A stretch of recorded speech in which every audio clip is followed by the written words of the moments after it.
अस्सलाम वालेकुम। इस लेक्चर के सेकंड पार्ट में हम अभी डिस्कस करते हैं इंटरनेट।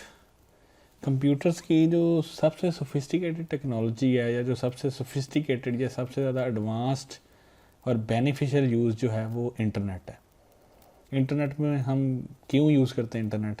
एक दूसरे से हम कम्युनिकेट कर सकते हैं, हम वॉइस चैट करते हैं, वीडियो चैट करते हैं, ईमेल सेंड करते हैं, इंस्टेंट मैसेजिंग करते हैं। इस तरह एमफिल के लिए हम रिसर्च कर सकते हैं किसी भी टॉपिक के बारे में, उससे रिलेटेड जितना भी डाटा है वो फाइंड आउट कर सकते हैं, किसी टॉपिक को सर्च कर सकते हैं, असाइनमेंट बना सकते हैं। इसके लिए हम इंटरनेट को यूज़ करते हैं।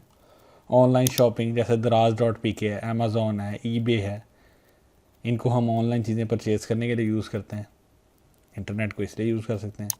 फ़ोन बैंकिंग है, ऑनलाइन बैंकिंग है, ये सारा इंटरनेट को यूज़ कर रहे हैं। फिर ऑनलाइन हम शेयर ट्रेड कर सकते हैं, ऑनलाइन चीज़ों की ट्रेडिंग कर सकते हैं, ये इंटरनेट की एप्लीकेशन है। एंटरटेनमेंट पर्पज़ के लिए हम इंटरनेट को यूज़ कर सकते हैं। जैसे फॉर एग्ज़ाम्पल हमने कार्टून्स देखने हैं, हमने वीडियोस देखनी है, हमने सॉन्ग्स डाउनलोड करने हैं, उसके लिए हम इंटरनेट यूज़ कर सकते हैं। यूट्यूब से हम वीडियोस डाउनलोड कर सकते हैं, डेली मोशन से कर सकते हैं, मूवीज़ डाउनलोड कर सकते हैं। फिर इंफॉर्मेशन शेयरिंग के लिए हम इसको यूज़ कर सकते हैं। ट्विटर पे जैसे हम अपनी पर्सनल इन्फॉर्मेशन शेयर करते हैं, इसी तरह हम लिंक्डइन को यूज़ करके उस पर अपनी प्रोफेशनल डिटेल्स लिख सकते हैं कि हमारे कैरियर ऑब्जेक्टिव्स क्या हैं, हमारा एक्सपीरियंस क्या है, हमने किस किस जगह पर जॉब की है, हमारी स्किल्स कौन सी हैं। वेब एप्लीकेशंस में हम इंटरनेट को यूज़ करते हैं।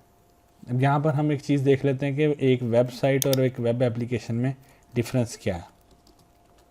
Website and web application. Website जो होती है ना, उसमें ज़्यादातर हमें इंफॉर्मेशन मिलती है, जस्ट लाइक विकीपीडिया।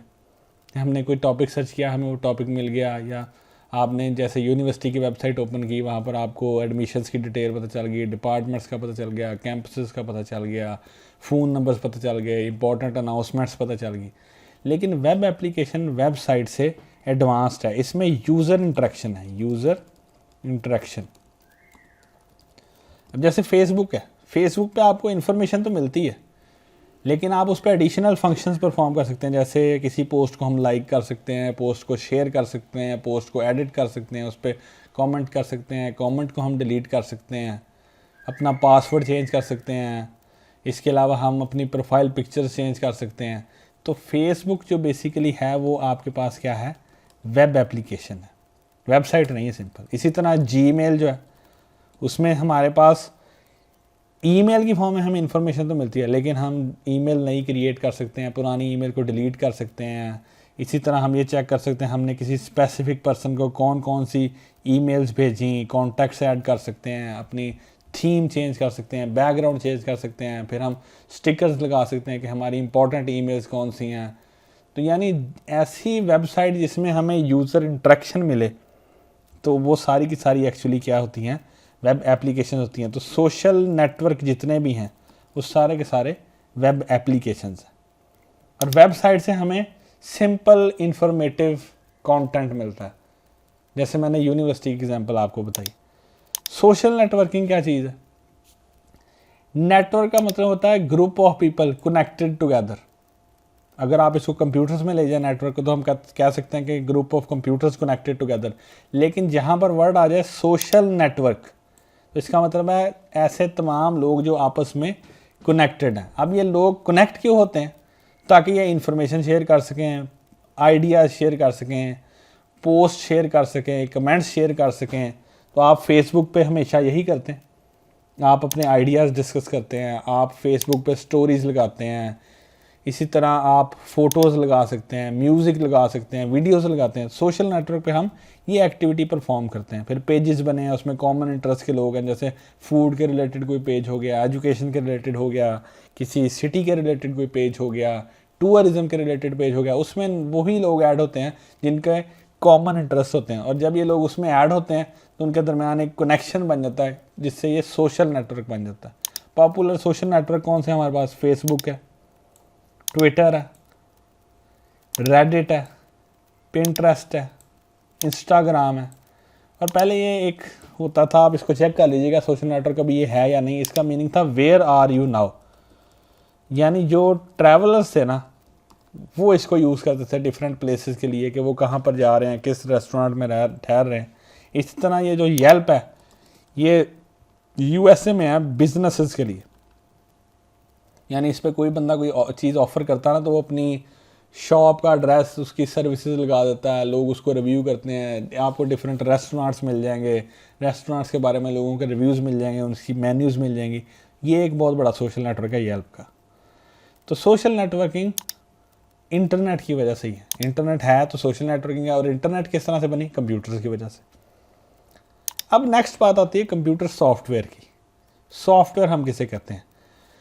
दो टर्म्स हैं, एक टर्म सॉफ्टवेयर है और एक प्रोग्राम है। ये दोनों टर्म सेम है, इनको आप इंटरचेंज करके यूज़ कर सकते हैं, दोनों में कोई डिफरेंस नहीं। हमने पहले बात की थी कि कंप्यूटर में दो ही पोर्शन हैं, एक हार्डवेयर और एक सॉफ्टवेयर। एक्चुअल वर्किंग कौन करता है? हार्डवेयर। लेकिन वो उससे वर्किंग करवाता कौन है? सॉफ्टवेयर करवाता है। जैसे फॉर एग्जांपल मैंने यहाँ पर डेस्कटॉप पर एक फ़ाइल क्रिएट की। अब ये फाइल जो है ये स्टोर कहाँ पर होगी? हार्ड डिस्क पर, यानी हार्डवेयर पे ये स्टोर हुई। लेकिन किसकी वजह से? सॉफ्टवेयर की वजह से। मैंने इसको न्यू फाइल की इंस्ट्रक्शन दी तो ये फाइल क्रिएट हुई। अगर मैं इसको न्यू फाइल की इंस्ट्रक्शन ना देता तो ये क्रिएट भी ना होती। यानी हार्डवेयर ने जो भी वर्किंग करनी है वो सॉफ्टवेयर की इंस्ट्रक्शंस पे करनी है। इसी तरह मैं इसको राइट क्लिक करके डिलीट कर देता, अब ये हार्ड डिस्क से भी डिलीट हो गया। हार्डवेयर ने इसको डिलीट कर दिया, लेकिन किसकी इंस्ट्रक्शन पे? सॉफ्टवेयर की इंस्ट्रक्शन पे। इसी तरह मैंने यहाँ पर कोई टेक्स्ट सेलेक्ट किया और मैंने ये बोल्ड क्लिक कर दिया। अब ये बोल्ड मुझे दिखाया किसने? एलसीडी मॉनिटर ने, हार्डवेयर ने। लेकिन किसने इसको इंस्ट्रक्ट किया? सॉफ्टवेयर ने इसको इंस्ट्रक्ट किया कि ये टेक्स्ट जो है ये बोल्ड करके दिखा दो। तो सॉफ्टवेयर हमारे पास ऐसे प्रोग्राम हैं जो कंप्यूटर्स को इंस्ट्रक्शन प्रोवाइड करते हैं, या हमें ऐसा मीडियम प्रोवाइड करते हैं जिसके थ्रू हम अब कंप्यूटर्स को इंस्ट्रक्ट कर सकें, इंस्ट्रक्शंस प्रोवाइड कर सकें। हार्डवेयर को डायरेक्ट इंस्ट्रक्शंस प्रोवाइड करने का कोई मैकेनिज्म हमारे पास नहीं है। अब सॉफ्टवेयर की दो टाइप्स हैं, पहली है सिस्टम सॉफ्टवेयर और सेकंड है application software. System software and application software, ये दोनों क्या हैं? सॉफ्टवेयर की टाइप्स। सिस्टम सॉफ्टवेयर क्या चीज़ है?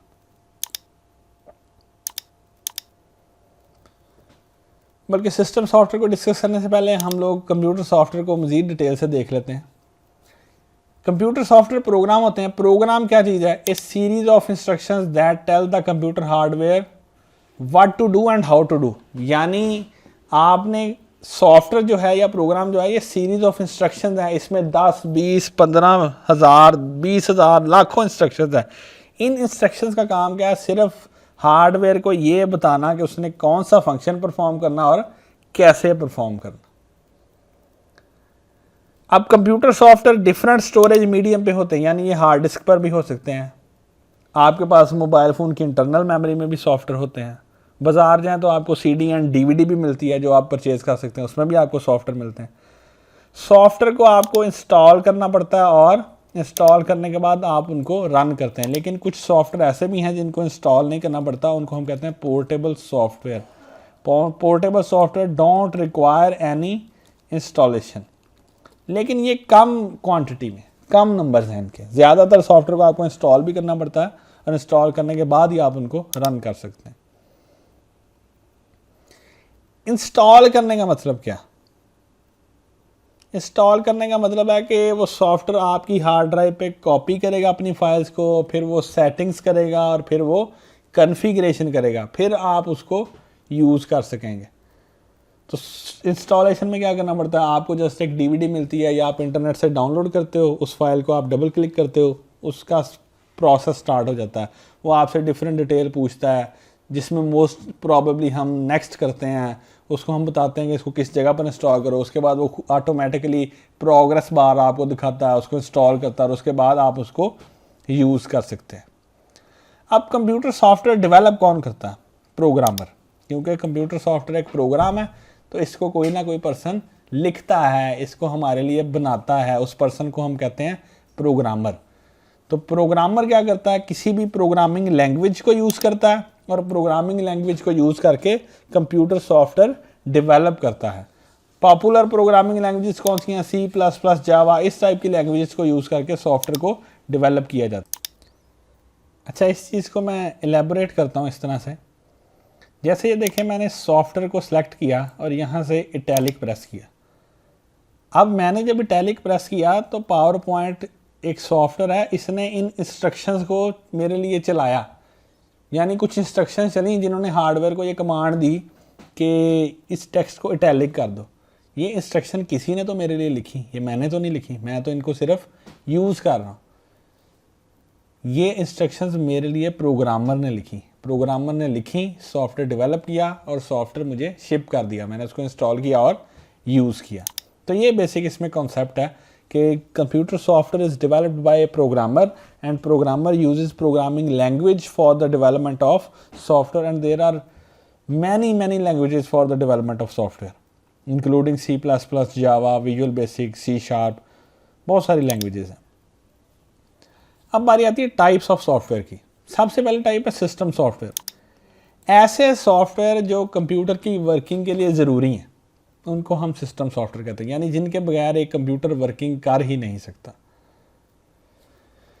इसमें सबसे पहली एग्जांपल आ जाती है ऑपरेटिंग सिस्टम, फिर डिवाइस ड्राइवर्स और फिर यूटिलिटी प्रोग्राम्स। अभी आप ये बात ध्यान में रखें कि सिस्टम सॉफ्टवेयर क्या है? A software that is required for working, जिसके बगैर कंप्यूटर वर्किंग नहीं करेगा उसको हम सिस्टम सॉफ्टवेयर कहेंगे। जैसे फॉर एग्जांपल आपके पास जो एंड्रॉयड मोबाइल फ़ोन है उसमें से अगर हम एंड्रॉयड को निकाल दें तो क्या होगा? आपका फ़ोन ऑन होगा, ऑफ हो जाएगा, लेकिन आप कोई भी काम उस पर परफॉर्म नहीं कर सकते। ना कॉल मिला सकते हैं, ना आप टेक्स्ट लिख सकते हैं, ना आप उससे पिक्चर बना सकते हैं, ना ही आप उस पर कोई प्ले स्टोर से कोई ऐप इंस्टॉल कर सकते हैं। इसका मतलब एंड्रॉयड क्या है? सिस्टम सॉफ्टवेयर है। और मोर स्पेसिफिकली एंड्रॉयड एक ऑपरेटिंग सिस्टम है। एप्लीकेशन सॉफ्टवेयर क्या है? एप्लीकेशन सॉफ्टवेयर सिस्टम के लिए ज़रूरी नहीं है, यूज़र के लिए ज़रूरी है। यानी अगर यूज़र ने अपनी कोई प्रॉब्लम सॉल्व करनी है तो यूज़र को उस प्रॉब्लम को रिजॉल्व करने के लिए कोई सॉफ्टवेयर चाहिए, और वो सॉफ्टवेयर क्या है? Application software. जैसे मैंने स्लाइड्स बनानी है, अब मुझे स्लाइड्स के लिए माइक्रोसॉफ्ट पावर पॉइंट चाहिए। अगर मेरे पास पावर पॉइंट नहीं है तो मैं अपने कंप्यूटर को यूज़ तो कर सकता हूँ, लेकिन सिर्फ स्लाइड्स नहीं बना सकता। यानी यूज़र की जो स्पेसिफिक प्रॉब्लम है एप्लीकेशन सॉफ्टवेयर उसे रिजॉल्व करता। लेकिन अगर एप्लीकेशन सॉफ्टवेयर नहीं भी है तो आपका सिस्टम वर्किंग करेगा। आपके मोबाइल फ़ोन में अगर व्हाट्सएप नहीं भी है फिर भी आपका मोबाइल फ़ोन चलता है, प्रॉपरली वर्क करता है, सब फंक्शंस परफॉर्म करता है। सिर्फ आप व्हाट्सएप के ग्रुप नहीं क्रिएट कर सकते, आप वॉइस मैसेजेस नहीं भेज सकते, आप पिक्चर्स नहीं शेयर कर सकते, वीडियोस नहीं शेयर कर सकते।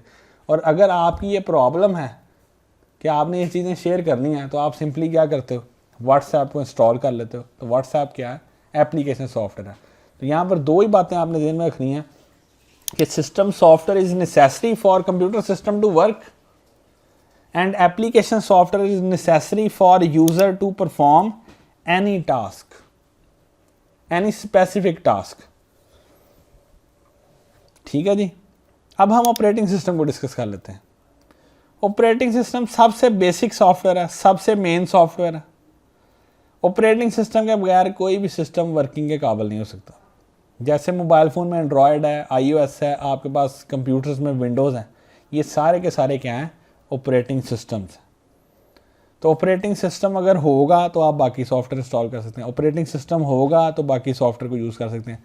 तो operating system main and base software है, इसके बगैर कंप्यूटर वर्किंग नहीं करेगा। बाकी सारे इसको ही यूज़ करते हैं। यहाँ पर ऑपरेटिंग सिस्टम की कुछ एग्जांपल्स लिखी हैं। माइक्रोसॉफ्ट विंडोज़ है, लाइनक्स है, उसके बाद डिस्क ऑपरेटिंग सिस्टम है, एंड्रॉयड है, iOS है, मैक ओएस है, ये सारे के सारे क्या हैं?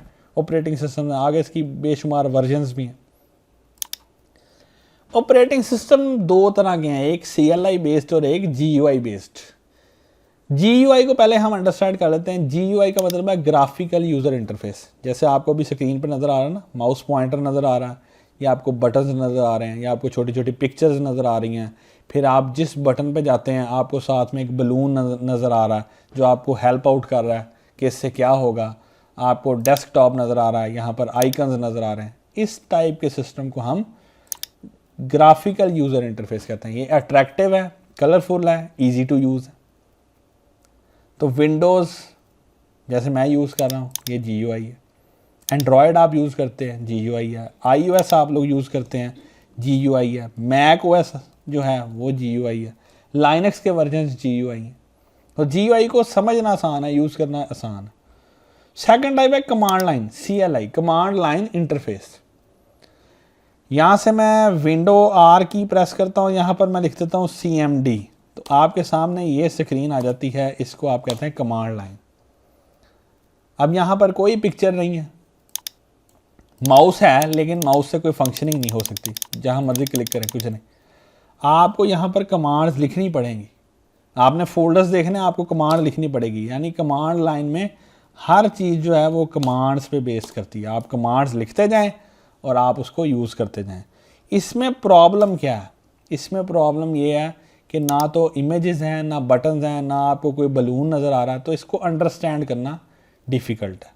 और फिर सेकेंडली आपको कमांड्स याद रखनी पड़ेंगी। Users need to remember commands, commands याद रखनी पड़ेंगी।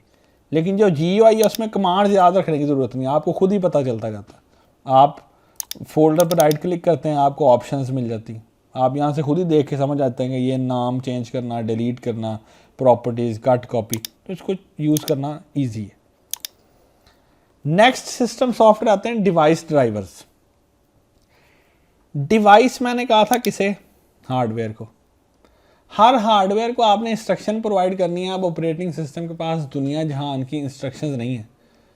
मोस्ट ऑफ द डिवाइसेस की इंस्ट्रक्शंस उसके पास हैं, लेकिन कुछ ऐसी स्पेसिफिक डिवाइसेस भी होती है जिनको इंस्ट्रक्ट करने के लिए उसे स्पेशल सॉफ्टवेयर की ज़रूरत होती है। तो ऐसे सॉफ्टवेयर जो किसी एक ख़ास हार्डवेयर डिवाइस के लिए बने हैं, उनको आप क्या कहते हैं? Device drivers. ऐसे सॉफ्टवेयर जो किसी एक डिवाइस के लिए बने हैं, उनको आप क्या कहते हैं? Device drivers. तो आजकल के जो हमारे ऑपरेटिंग सिस्टम है, विंडोज़ 10 है, विंडोज़ 7 है, विंडोज़ 8 है, 8.1 है, इनमें बहुत सारे ड्राइवर्स मौजूद हैं। लेकिन अगर आप विंडो XP की बात करें या विंडोज़ 98 की बात करें, तो उनमें इतने ज़्यादा ड्राइवर्स नहीं थे। इवन के जब USB नई आई थी और विंडोज़ XP और 98 का टाइम था, तब हमें USB के साथ भी एक CD मिला करती थी जिसमें USB फ्लैश ड्राइव के ड्राइवर्स होते थे। पहले हम ड्राइवर इंस्टॉल करते थे, फिर हम उस USB फ्लैश ड्राइव को यूज़ करते थे। लेकिन आजकल क्या, आप जस्ट उसे प्लग करें, साथ ही वो ऑटोमेटिकली यूज़ करें, जिसको हम बोलते हैं प्लग एंड प्ले। इस टर्म को हम बोलते हैं प्लग एंड प्ले। तो USB डिवाइसेस जो हैं, फ्लैश ड्राइव्स हो गई, मेमोरी कार्ड्स हो गए, फिर आपके मोबाइल फ़ोन्स हो गए, ये जो हैं mostly plug and play. Printers के आपको बाज़ औक़ात ड्राइवर्स इंस्टॉल करने पड़ते हैं, लेकिन पहले जब भी हम कोई कंप्यूटर ख़रीदते थे, हमें हर चीज़ के ड्राइवर इंस्टॉल करने पड़ते थे, साउंड के, वीडियो के, कीबोर्ड के, माउस के।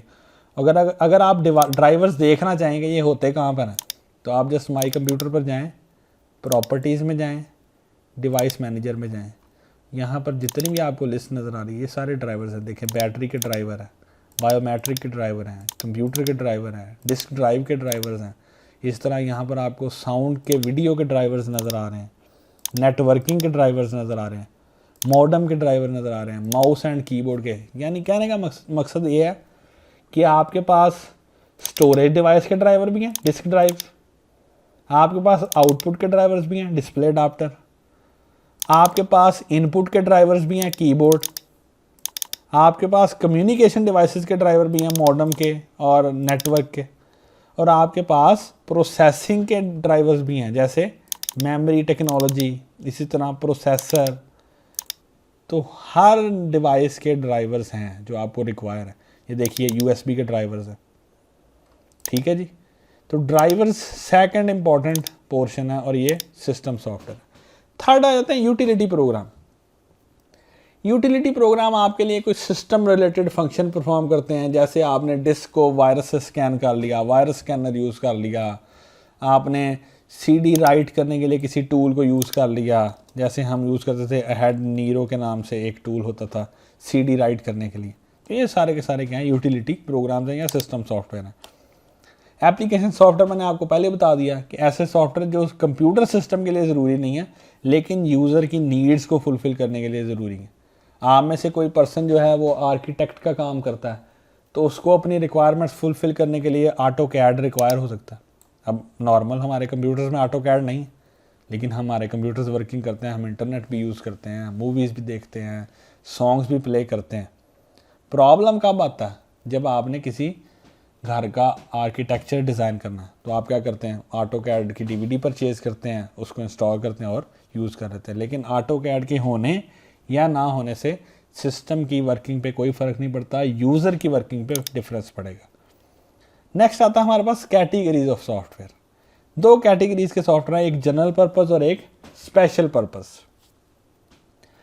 जनरल पर्पस सॉफ्टवेयर ऐसे हैं जो हर पर्सन के लिए, यानी उनका कोई डेडिकेटेड यूज़ नहीं, उसको हर कोई यूज़ कर सकता है। जैसे माइक्रोसॉफ्ट वर्ड है, उसको मैं एज ए टीचर यूज़ कर सकता हूँ क्वेश्चन पेपर बनाने के लिए, आप असाइनमेंट बनाने के लिए उसको यूज़ कर सकते हैं, डिफरेंट ऑफिस में लेटर्स लिखने के लिए यूज़ होता है, एप्लीकेशंस टाइप करने के लिए यूज़ होता है, अक्सर यूनिवर्सिटीज़ में या कॉलेजेस में उसको टाइम टेबल बनाने के लिए यूज़ करते हैं। तो माइक्रोसॉफ्ट वर्ड जो है ये जनरल पर्पस सॉफ्टवेयर है, ये किसी भी ख़ास पर्सन के लिए नहीं है। इसको टीचर हो, स्टूडेंट हो, कोई क्लर्क हो, कोई एडमिनिस्ट्रेटिव स्टाफ हो, कोई भी यूज़ कर सकता है।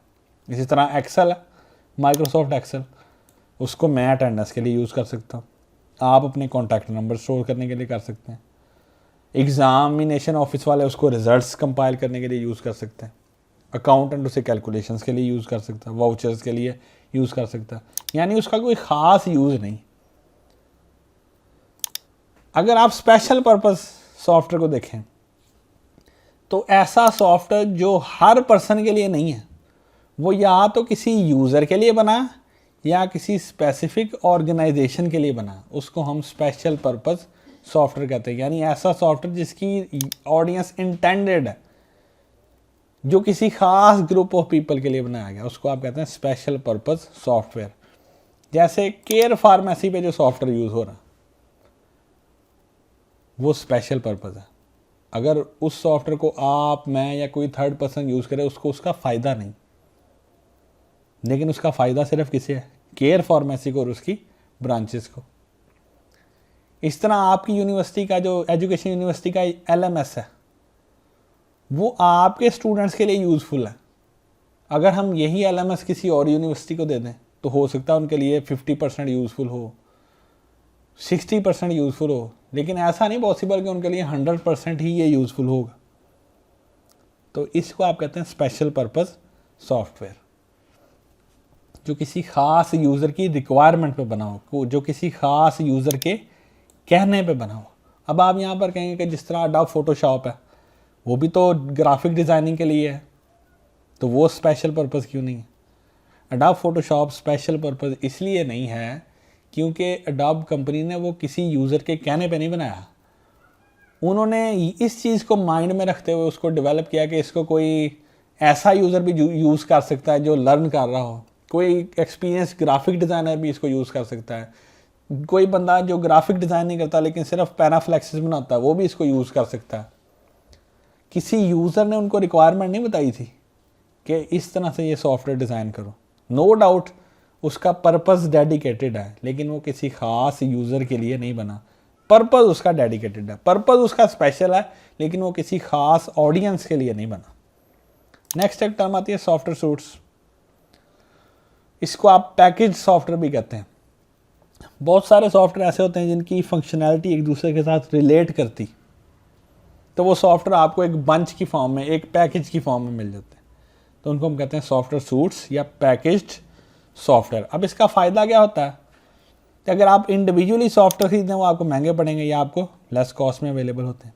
इनका इंटरफेस एक दूसरे से मिलता जुलता है, उसके बाद एक दूसरे के साथ इंटरेक्ट कर सकते हैं, और यूज़र को इनको लर्न करना आसान है और यूज़ करना आसान है। जैसे सबसे सूटेबल एग्जांपल माइक्रोसॉफ्ट ऑफिस की है।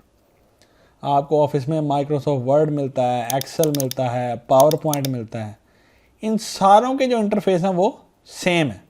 जैसे ये आप पावर पॉइंट देख रहे हैं, मैं यहाँ से माइक्रोसॉफ्ट वर्ड ओपन करता हूँ तो आप इसका इंटरफेस भी देखिए उससे सिमिलर है। उसी तरह home, insert, page layout, references, थोड़ा बहुत उनमें डिफरेंस है लेकिन ऑलमोस्ट जो है ये सेम है।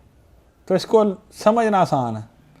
तो ये पैकेज सॉफ्टवेयर या सॉफ्टवेयर सूट्स का हमें फ़ायदा है। इसी तरह एक और एग्जांपल है अडोब की। अडोब में फ़ोटोशॉप आता है, ड्रीम वीवर आता है, इन डिज़ाइन आता है, इलस्ट्रेटर आता है, ये बहुत सारे भी आपको पैकेज की फॉर्म में मिलते हैं। सॉफ्टवेयर सूट्स का हमें बेसिकली यही फ़ायदा है कि एक तो ये हमें कम कॉस्ट में अवेलेबल हैं, इनको लर्न करना आसान है, ये एक दूसरे के साथ इंटरेक्ट कर सकते हैं और इनका GUI या इनका इंटरफेस जो है वो सिमिलर होता है। नेक्स्ट हमारे पास फ्रीवेयर का टॉपिक है। फ्रीवेयर क्या चीज़ है? फ्रीवेयर एक सॉफ्टवेयर है, पहली बात। सेकंड, कॉपीराइटेड है, यानी किसी खास कंपनी ने इसको डेवलप किया और उस कंपनी के पास इसकी सारी एक्सेस है, रूल्स भी उसी कंपनी के हैं। लेकिन ये सॉफ्टवेयर फ्रीली अवेलेबल है, यानी आप इसको इंटरनेट से डाउनलोड करें तो आपको कोई पैसे पे नहीं करने पड़ते, आप इसको इंस्टॉल करें, यूज़ करें, इसमें कोई इशू नहीं। यानी आप इसको फ्रीली डाउनलोड भी कर सकते हैं, इंस्टॉल भी कर सकते हैं, यूज़ भी कर सकते हैं और शेयर भी कर सकते हैं। जैसे इसकी एग्जांपल है VLC मीडिया प्लेयर। आप देख सकते हैं freeware, free to use, free to download, install, use and share. Example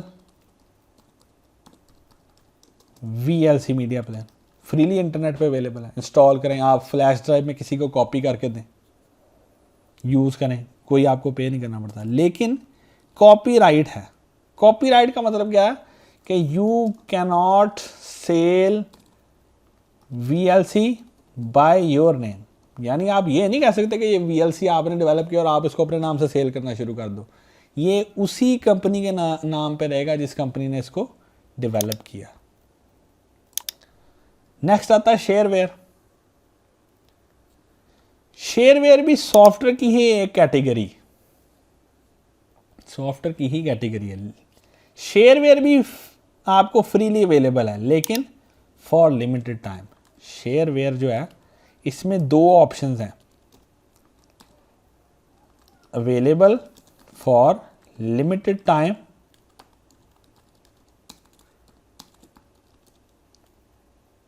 free of cost.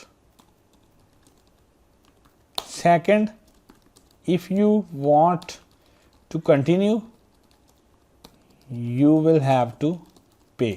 अब इस बात को समझ लें ज़रा।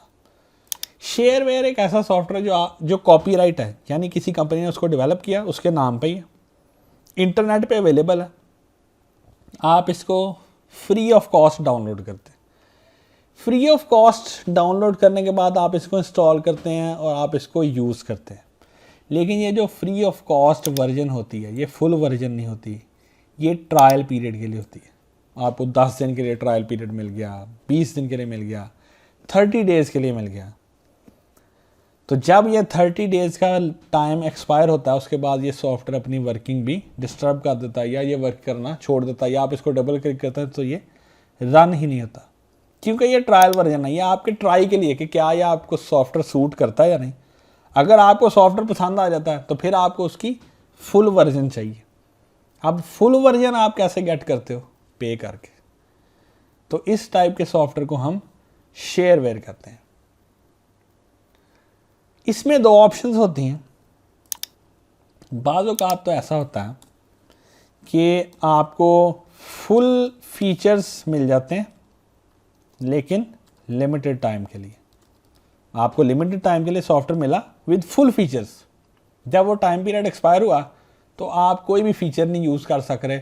अब आपने अगर उसे यूज़ करना है तो उसे परचेज़ ही करना पड़ेगा। दूसरी ऑप्शन ये होती है कि आपको लिमिटेड फीचर्स के साथ मिले लेकिन मिल जाए अनलिमिटेड टाइम के लिए। अब इसमें आपको नुकसान क्या है? यूज़ तो आप जितनी देर मर्जी करें लेकिन फीचर्स तो उसके लिमिटेड हैं। तो अगर आपको उसके फीचर्स जो आप यूज़ कर रहे हैं वो पसंद आ गया, आपकी ये कोशिश होगी कि मैं इसके और फीचर्स भी यूज़ करके देखूं, तो फिर उन फीचर्स को अनलॉक करना पड़ेगा। उनको अनलॉक आप कैसे करते हैं? अगेन पे करके। तो ऐसे सॉफ्टवेयर जिसमें आपको डिसेबल्ड फीचर्स मिलें उनको हम लाइटवेयर भी कहते हैं और क्रिपलवेयर भी कहते हैं। लाइटवेयर या क्रिपलवेयर, ठीक है जी। तो ऐसे शेयरवेयर जो आपको लिमिटेड फीचर्स के साथ मिलें, ऐसे सॉफ्टवेयर को हम क्रिपलवेयर या लाइटवेयर कहते हैं। नेक्स्ट हमारे पास आता है open source software. Open source word का मीनिंग क्या है? मैंने आपको बताया कि सॉफ्टवेयर जो है वो एक प्रोग्राम है। प्रोग्राम डेवलप करता है प्रोग्रामर। किस तरह से डेवलप करता है? प्रोग्रामिंग लैंग्वेज में कोड लिख के। हमें जो सॉफ्टवेयर मिलते हैं वो मिलते हैं एग्जीक्यूटेबल फॉर्मेट में, एग्जीक्यूटेबल फाइल्स, जिनको हम कहते हैं .exe फाइल्स। यानी हम इनको रन तो कर सकते हैं, we can run these, but we don't know what is written in these files। ठीक है जी, यानी एग्जीक्यूटेबल फाइल्स हमें मिली, हम इनको डबल क्लिक करके रन जैसे मर्जी करें, लेकिन हमें ये नहीं पता कि इसमें जो इंस्ट्रक्शंस लिखी हैं वो क्या हैं। हम उनको सिर्फ यूज़ करते हैं। ऐसे सॉफ्टवेयर को आप कहते हैं क्लोज्ड सोर्स, यानी जिसके आपको कोड का नहीं पता, कोड का आपको नहीं आइडिया। ऐसे सॉफ्टवेयर को हम क्या कहते हैं? Closed source software. लेकिन मार्केट में ऐसे सॉफ्टवेयर भी अवेलेबल हैं जिनका हमें कोड भी पता है, यानी वो सॉफ्टवेयर तो बजाते खुद हैं ही हैं, लेकिन उनके साथ हमें उनका सोर्स कोड भी मिल जाता है। तो ऐसे सॉफ्टवेयर को हम कहते हैं ओपन सोर्स सॉफ्टवेयर। दोबारा मैं बता दूं, ऐसे सॉफ्टवेयर जो हमें रन करने के लिए तो अवेलेबल है, लेकिन साथ में हमें उनका सोर्स कोड भी अवेलेबल है, या जो इंस्ट्रक्शंस प्रोग्रामर ने लिखी हैं वो भी अवेलेबल हैं। ऐसे सॉफ्टवेयर को हम कहेंगे open source software. Open source software में क्या होता है कि प्रोग्राम फ्रीली डिस्ट्रीब्यूट होता है, प्रोग्राम के साथ सोर्स कोड भी मिलता है। आप में से कोई भी उस सोर्स कोड को मॉडिफाई कर सकता है, और मॉडिफाइड सोर्स कोड को भी आप दोबारा से रीडिस्ट्रीब्यूट कर सकते हैं। तो ओपन सोर्स के लिए एक वेबसाइट है गिटहब, यहाँ पर आपको बहुत सी ओपन सोर्स डिस्ट्रीब्यूशंस मिलेंगी।